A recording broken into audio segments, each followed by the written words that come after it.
Shalom, saudara kasih dalam Tuhan, selamat pagi. Kita bersyukur hari ini diberikan hari yang baru untuk boleh kita nikmati kembali bersama dengan Tuhan.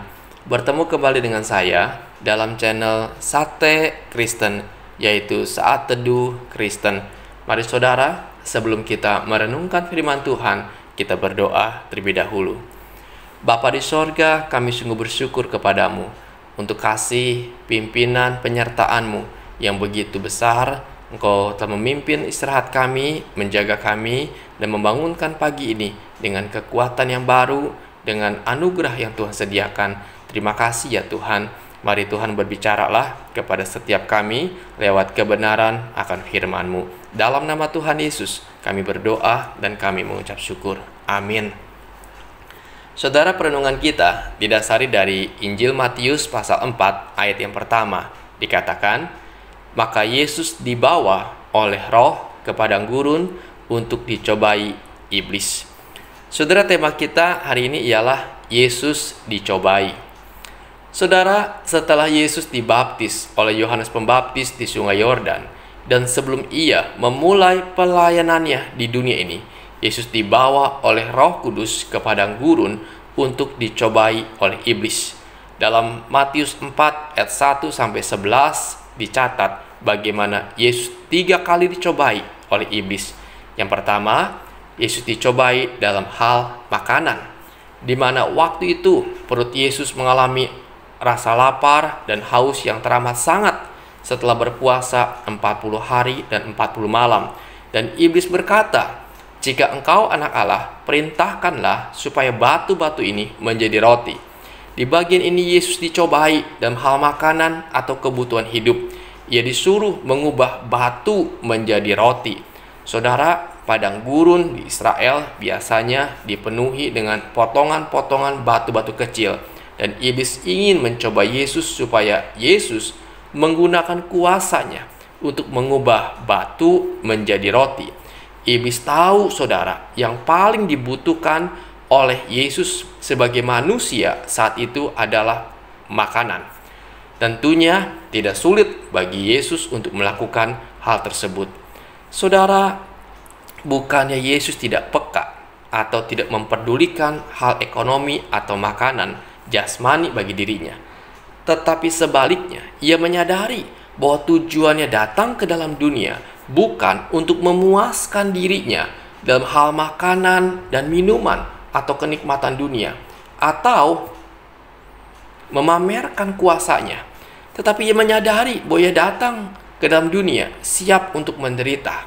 Karena itu, Yesus berkata, ada tertulis, manusia hidup bukan dari roti saja, tetapi di setiap firman yang keluar dari mulut Allah. Artinya, kehidupan manusia tidak hanya bergantung pada makanan.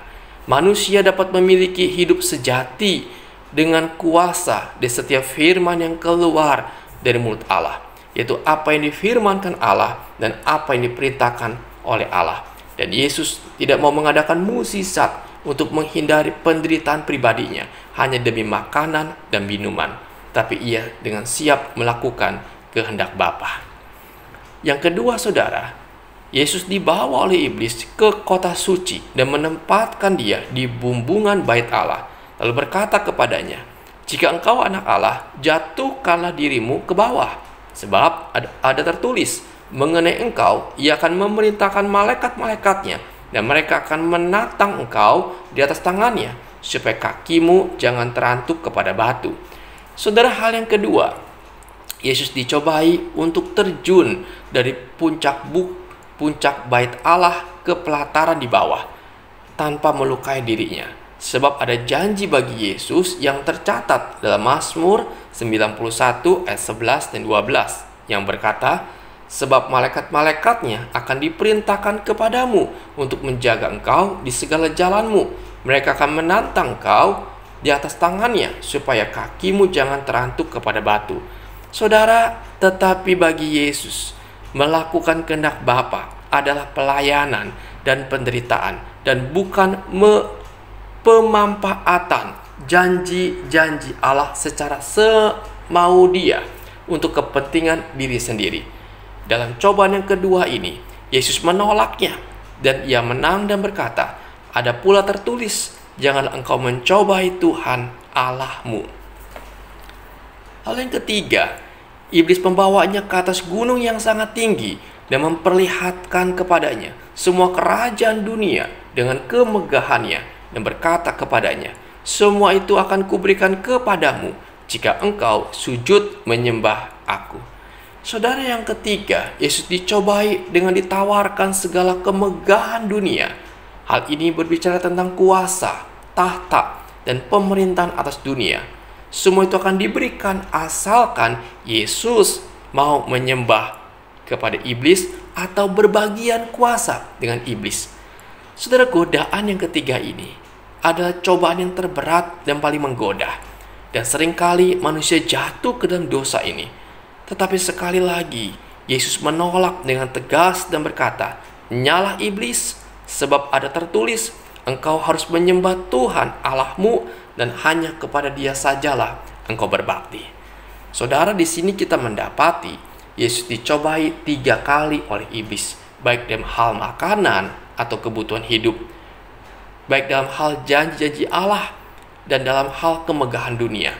Tetapi Yesus menang atas pencobaan-pencobaan tersebut oleh karena ia berfokus kepada Tuhan, bahwa ia datang ke dalam dunia bukan untuk mencari kenikmatan dunia atau popularitas bagi dirinya, tapi ia datang untuk menderita, untuk menebus dosa-dosa manusia. Ia menang karena ia berfokus kepada firman Tuhan, karena firman Tuhan adalah senjata yang tajam untuk melawan godaan-godaan dari si iblis. Saudara, bukankah iblis juga sering menggoda kita dalam hal ekonomi, kebutuhan hidup, kenikmatan dunia? Dan di saat pergumulan datang, kadangkala kita digoda untuk memanfaatkan janji-janji Tuhan hanya demi kepentingan diri kita pribadi. Atau ketika kita dicobai dalam hal kenikmatan dunia, sehingga kita diajak untuk berkompromi dengan cara-cara dunia yang ditawarkan iblis. Saudara, mari kita belajar seperti cara Yesus menang atas cobaan dan godaan yang ada, yaitu dengan berfokus kepada Tuhan, dengan menyadari kita telah diselamatkan oleh Tuhan dengan darahnya yang mahal, bukan untuk mencari kesuksesan, kenikmatan dunia, atau memanfaatkan Yesus demi kepentingan kita. Tetapi sebaliknya, kita sekarang harus siap menderita, menyangkal diri, memikul salib demi kemuliaan Tuhan. Mari kita pakai firman Tuhan sebagai senjata rohani kita untuk melawan godaan dan cobaan dari si iblis. Kita yakini bahwa firman Tuhan, janji Tuhan, iya dan amin. Tuhan dapat kita andalkan di dalam kehidupan ini. Karena itu saudara, apapun yang sedang kita alami saat ini, mungkin iblis sedang menggoda kita agar kita berkompromi dengan iblis, dengan melakukan hal-hal yang bertentangan dengan firman Tuhan, agar kita menyerah kepada Tuhan, agar kita menyangkal Tuhan, bahkan agar kita melakukan dosa. Karena itu saudara, pandanglah kepada Tuhan dan pakailah firman Tuhan untuk melawan serangan-serangan daripada si iblis. Jadilah pemenang saudara, sebab Tuhan adalah pemenang buat kita. Kuasa Tuhan yang akan memampukan kita melewati cobaan, godaan yang ada. Tetaplah mendekat kepada Tuhan dan kepada firman-Nya. Kiranya renungan ini boleh memberkati saudara sekalian. Amin. Bapa di sorga, kami hidup tak lepas daripada godaan, ujian, bahkan cobaan dari si iblis. Iblis tidak senang kalau kami anak-anak-Mu hidup saleh, hidup bergantung dan dekat dengan Engkau. Yaitu Tuhan, apapun sedang kami alami saat ini, kuatkan iman kami, dan biarlah kuasa-Mu menopang kami, dan biarlah firman-Mu yang hidup menolong kami. Terima kasih Tuhan, kami bersyukur untuk kebenaran-Mu pada hari ini. Tuhan berkati sepanjang hari ini berbagai aktivitas kami, biar tangan Tuhan yang berkuasa menolong dan menyertai kami, sebab kami sadar tanpa Tuhan kami tak dapat berbuat apa-apa. Berkati masalah ekonomi kami hadapi, keuangan Tuhan yang kami butuhkan. Kiranya Engkau juga membuka jalan, baik untuk keperluan anak-anak kami sekolah, baik untuk keperluan bayar hutang, untuk kredit, pembayaran rumah atau kendaraan. Tuhan juga berkati, buka jalan buat kami Tuhan. Kami Tuhan yang bergumul untuk usaha yang baru kami rintis, Tuhan juga buka jalan. Kiranya Engkau yang boleh memberkati dan campur tangan. Kami sedang mencari lapangan pekerjaan, Tuhan juga buka jalan sehingga kami boleh mendapatkan pekerjaan yang layak, yang baik untuk mencukupkan kebutuhan yang ada. Kami juga yang berdoa Tuhan untuk anak-anak kami yang akan melanjutkan studi mereka ke jenjang lebih tinggi, baik ke SMP, SMA, atau perguruan tinggi. Tuhan tolong, biar Engkau campur tangan, berikan hikmat kepada anak-anak kami ketika mereka mencari sekolah atau mengambil jurusan. Tuhan tolonglah. Kepada Tuhan kami datang dan membawa hidup dan doa kami hanya kepadamu saja.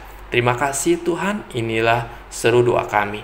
Di dalam nama Tuhan Yesus kami berdoa dan kami mengucap syukur. Amin. Selamat pagi saudara, selamat beraktivitas, dan Tuhan Yesus memberkati kita sekalian pada hari ini.